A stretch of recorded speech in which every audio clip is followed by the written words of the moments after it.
Assalamualaikum warahmatullahi wabarakatuh. Salam Merdeka Belajar. Perkenalkan, nama saya Nurkojin. Saya adalah guru kelas 4 di SD Negeri 01 Srikaton, Kecamatan Boemudang Timur, Kabupaten Ogan Komering Ulu Timur, Provinsi Sumatera Selatan.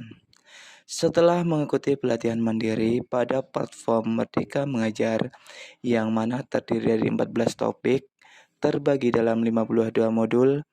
Pada kesempatan ini, saya akan melaksanakan aksi nyata pada topik yang pertama, yaitu Merdeka Belajar, berupa menyebarkan pemahaman Merdeka Belajar. Setelah mempelajari topik tentang Merdeka Belajar, diharapkan kita dapat memahami gagasan dan prinsip pendidikan berdasarkan pemikiran Ki Hajar Dewantara. Kemudian yang kedua, yaitu memahami untuk memfasilitasi murid agar tumbuh sesuai dengan kodratnya.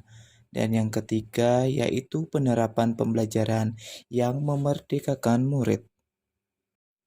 Bapak Ibu guru hebat, dalam topik Merdeka Belajar terdapat 5 poin modul, yakni modul yang pertama, yaitu mengenali dan memahami diri sebagai pendidik.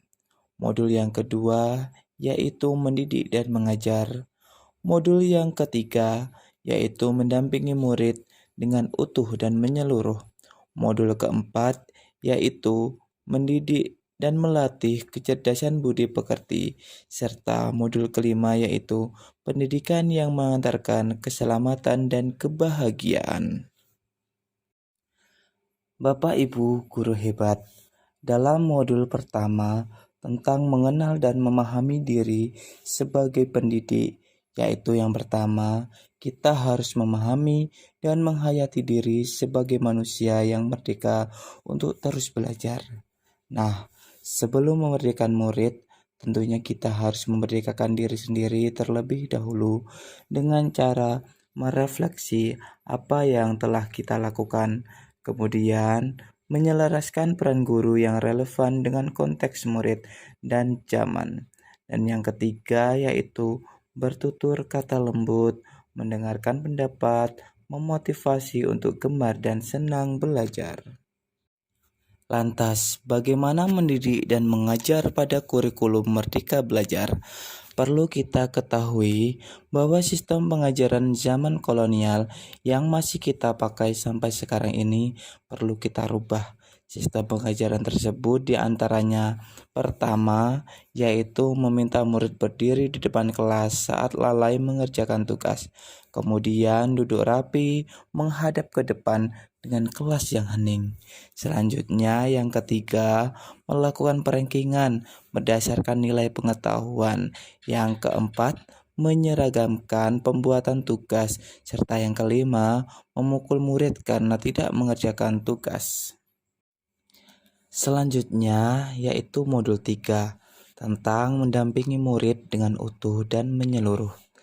Nah, dalam proses pendampingan terhadap murid, kita harus menyesuaikan dengan kodrat keadaan, yang mana kodrat ini terbagi menjadi 2, yaitu kodrat alam dan kodrat zaman.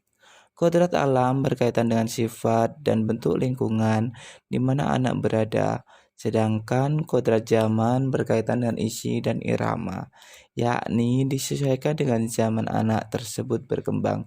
Dalam hal ini tidak ada individu sama dan zaman selalu bergerak dinamis.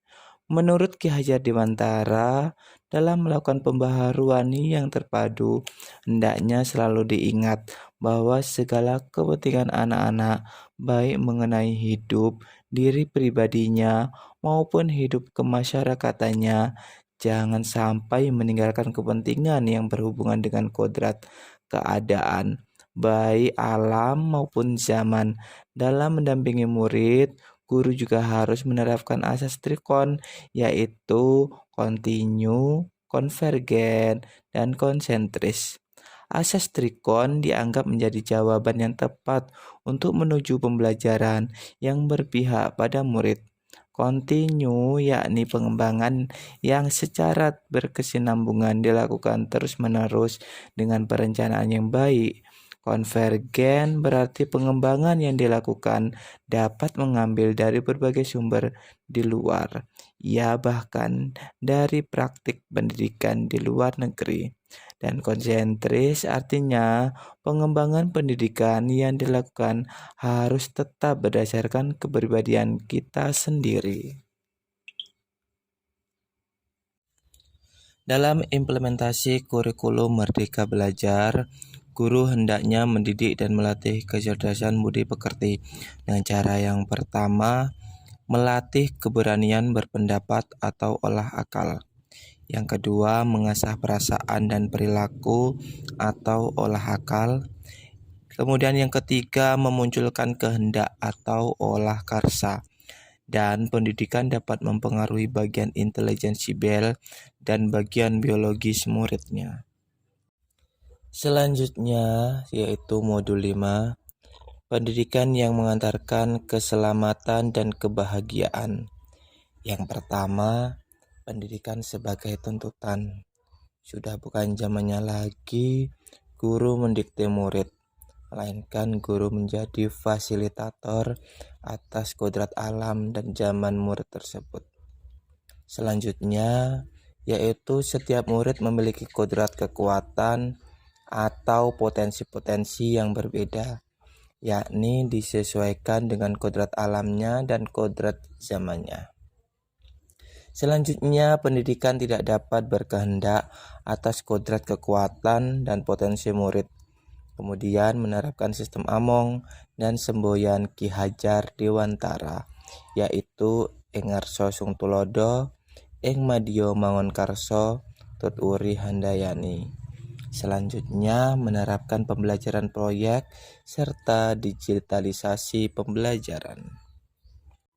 Terdapat trisentra pendidikan, yakni pertama adalah keluarga. Karena keluarga merupakan pendidikan pertama untuk seorang anak. Keluarga tempat seorang anak tumbuh sangatlah berpengaruh terhadap pendidikan seorang anak.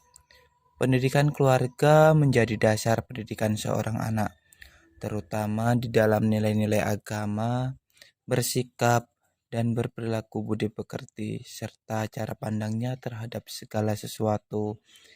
Yang kedua yakni sekolah.